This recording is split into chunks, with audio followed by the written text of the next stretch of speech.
Hello, here for another Holistic Creative Chat. And today's guest is Angelique Arroyo. I'm going to have her say her name for you because it's so beautiful. Go ahead. Angelique Arroyo. Rolling the R's. I love it. Angelique is an active visionary. I love that title off your site. A healer, a guide, an herbalist, an ethno-activist, and passionate about circles and community, which is what has drawn me and to connect with you online and to kind of keep my eye on what you got going on. And so I'm super happy to have you here for Holistic Creative Chat and to have you as one of the contributing guides or teachers for the online Holistic Creative Circle Spectrum 2015 this year as well. So thank you for being here. My pleasure. I'm excited too. I was Yeah. like, yes, conversation, Yeah. awesomeness. Yeah. Fantastic. Yeah. So these conversations, I like to just begin by asking about what in your life looks like creative practice, and or what does your creative practice look like right now in your life? So I love that because I strongly believe that every season brings a different iteration of what a process is like. Right now, it looks very much. I think the perfect visual for it is when you're pondering on something and you start walking in circles and pacing, and you adjust here or adjust there, and my creative practice sort of looks like that. So I'll collage here, I'll get into some paint, I'll sit in just in spirit, I'll sing, I'll put some music on and get my dance on, and it just I'll light a candle and I'll burn incense, and it's just kind of just a movement that's cyclical, and that I come back to. So it's very eclectic. It's very, very eclectic. Yeah. yeah, I hear that that sort of reflection from a lot of women artists in particular. I speak mostly with women artists, but that feeling that it's like all these kind of like different parts that feed their process as a whole. And it's so beautiful. So I would love to hear you speak a little bit more about like what is like you're in this like pacing mode and you're kind of doing these eclectic things, and I'm sure you've been there before. And so what does that ride look like for you? Like do you know what the next phase of your creative process might look like, even if you don't know like the project itself or the expression or the iteration itself? Does that make sense? Yeah, yeah. I definitely feel that when I'm in that state, it's really about kind of accessing what's in, I want to say, the spirit realm, and it's kind of moving through. And so as I continue, like I continue in movement and thought, then remind myself to drop into my body, Yeah. right? Yeah. And so as I'm moving through the birthing process, usually at the end, it kind of there's some written word, there's some spoken word on what's come forth. It usually lands. There's generally something that's birthed out of it.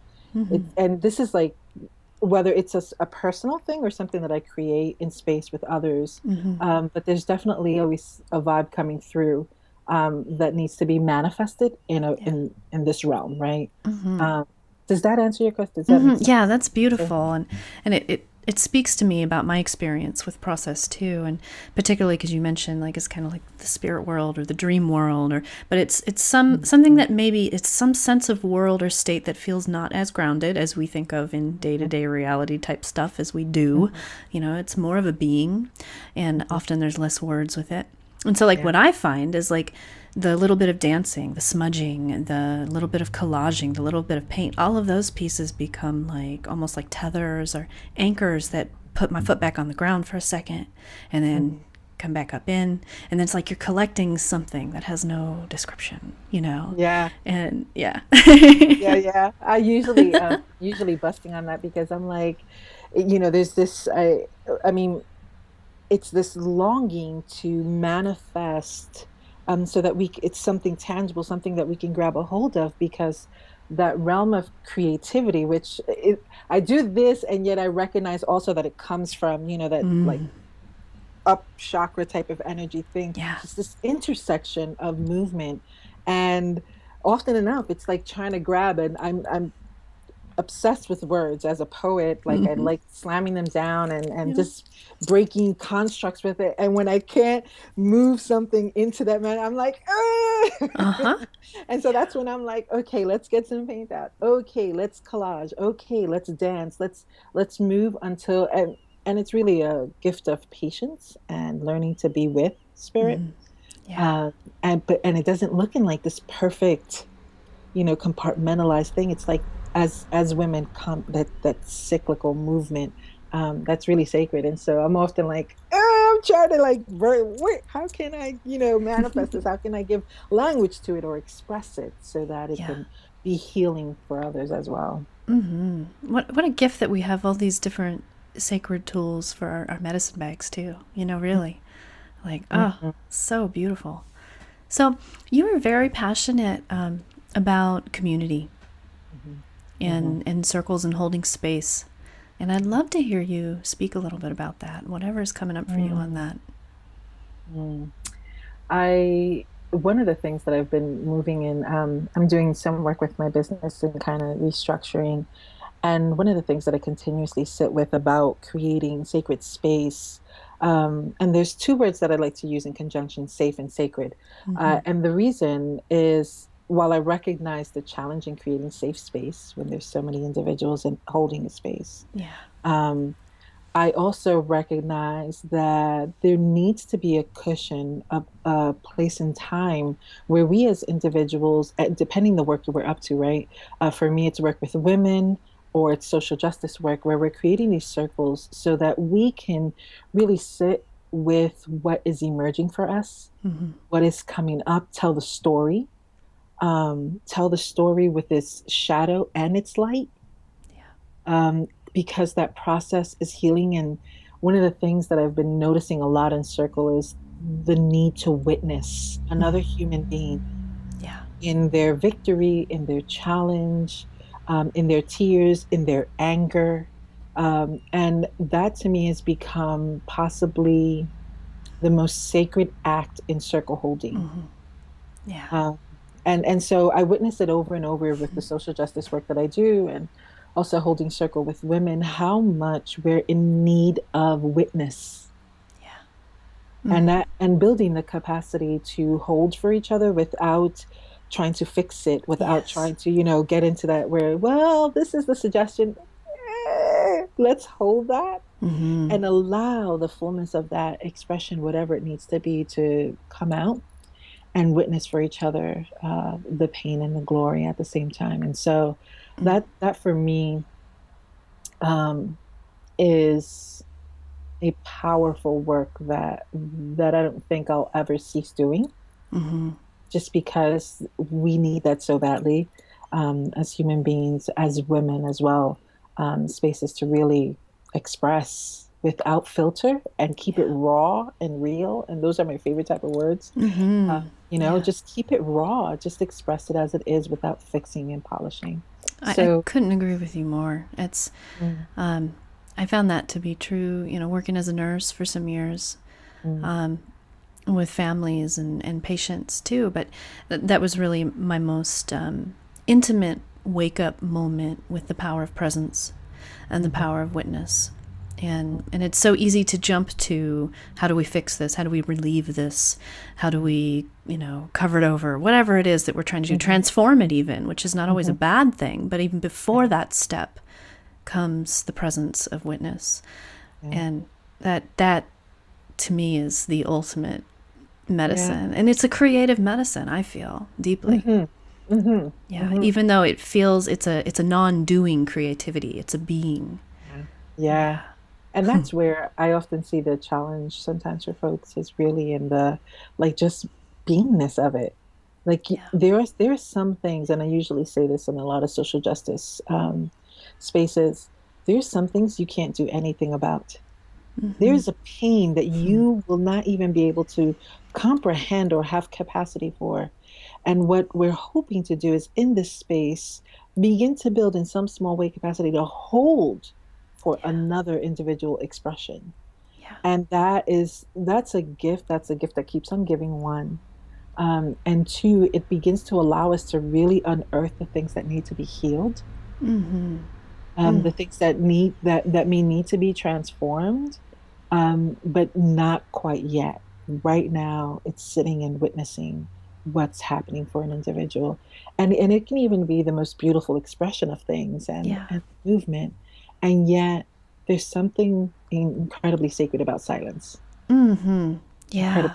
about silence in that. Yeah, there's some I think about these things you're talking about all the time, and there's something about neutrality with Mhm. it that is, I think, part of the ache that we all feel, that feeling like we're not being judged, or like it's not Mhm. something that needs to be, conformed or transformed or fixed or all of that.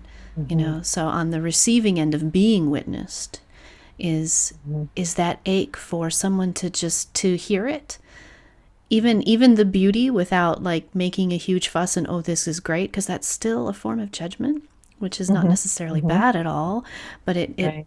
does different things to us. But then of course also the pain and the Yeah. wounds and the suffering and those things, and having someone not turn away, from Mhm. that, and saying, hey, we can stand with this, in Mhm. this together, and you're not alone.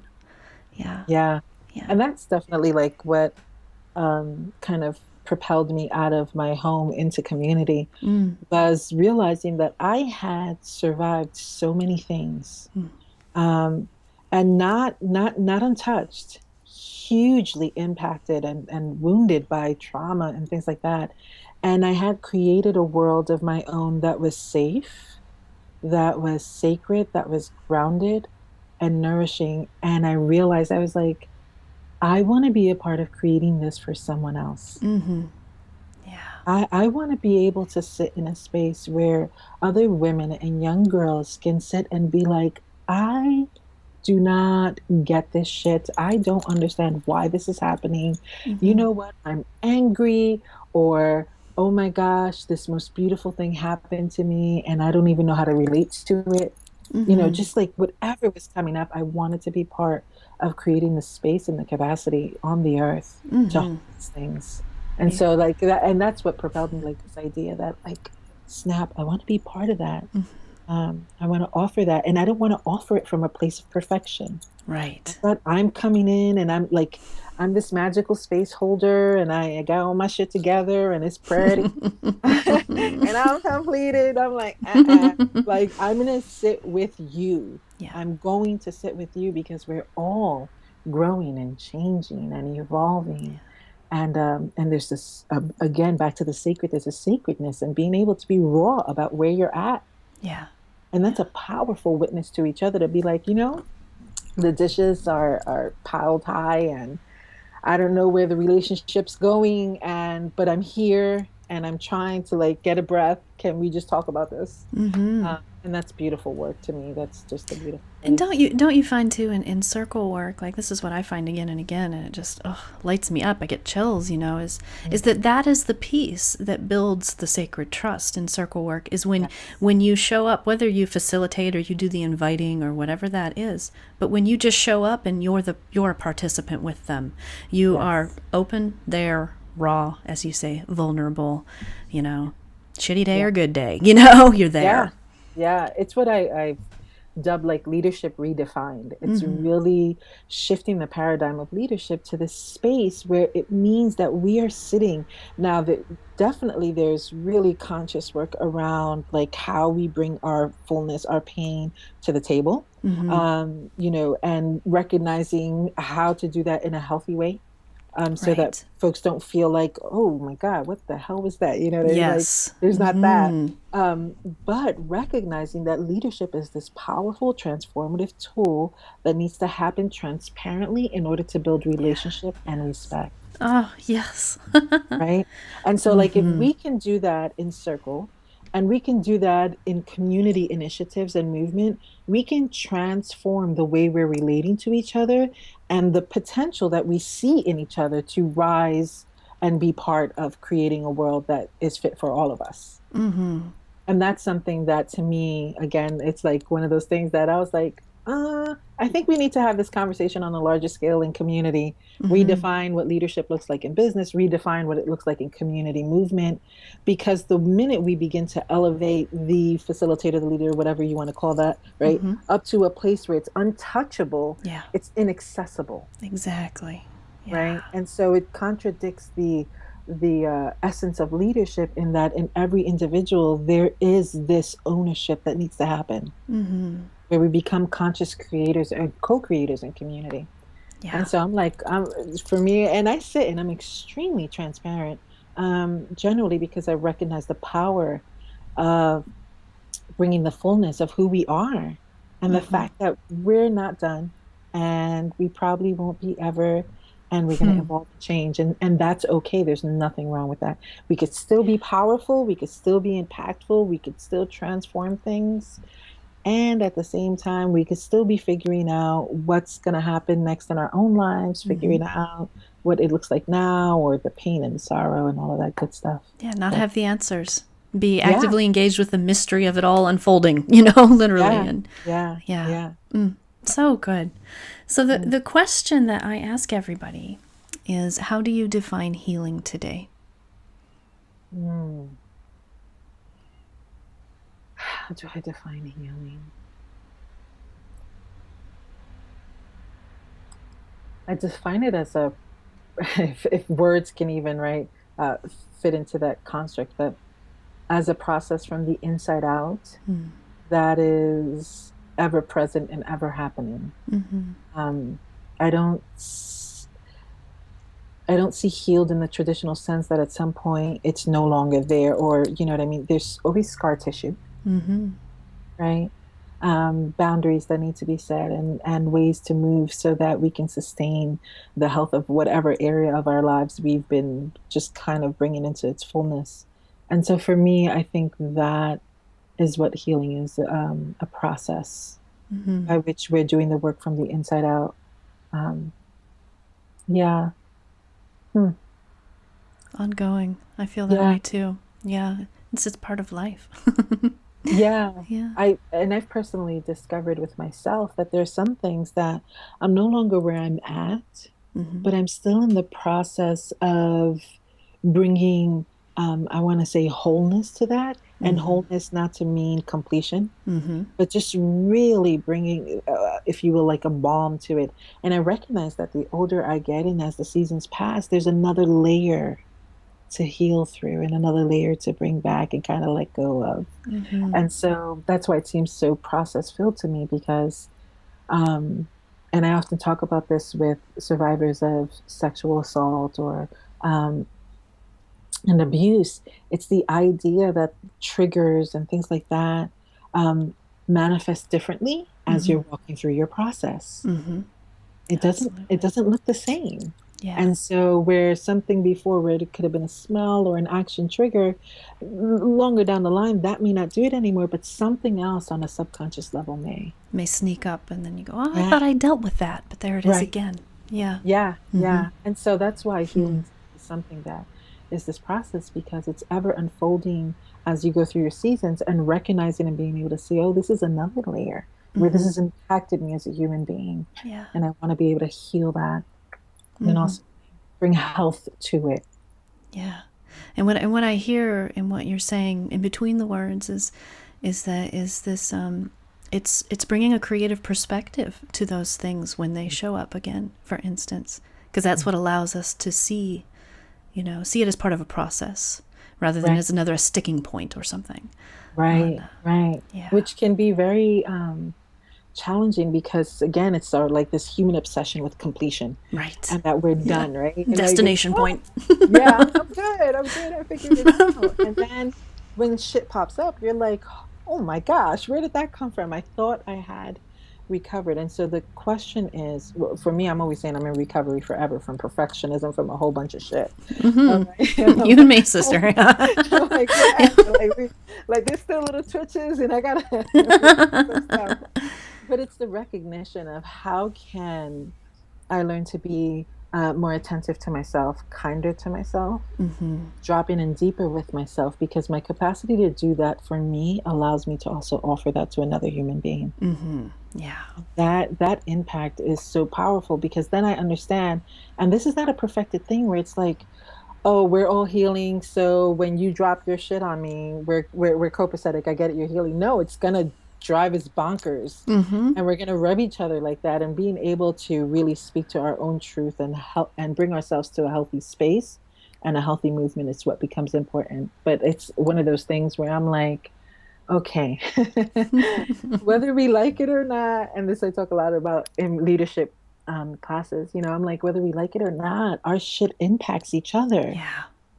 And our self-awareness is paramount to the impact of our work, Mm-hmm. right? Yeah. And so it's kind of some of those things.